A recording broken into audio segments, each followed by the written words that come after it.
M news में आप सभी का इस्तकबाल है। नेशनल हाईवे पर नौजवानों के बाइक स्टंट वीडियो वायरल। मधुआपल्ली के करीब खम्मम से हैदराबाद जाने वाले नेशनल हाईवे पर एक नौजवान ने तेज़ रफ्तारी से बाइक चलाते हुए स्टंट किए और हंगामा खड़ा कर दिया।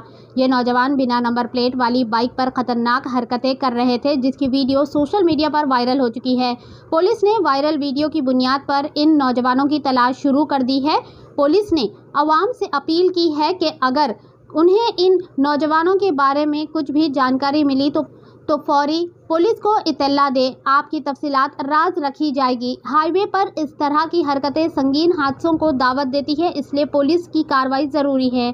आइए देखते हैं ये रिपोर्ट। ऐसे ही अहम और ख़ास खबरों के लिए एम न्यूज़ को लाइक करें, सब्सक्राइब करें, शेयर भी ज़रूर करें।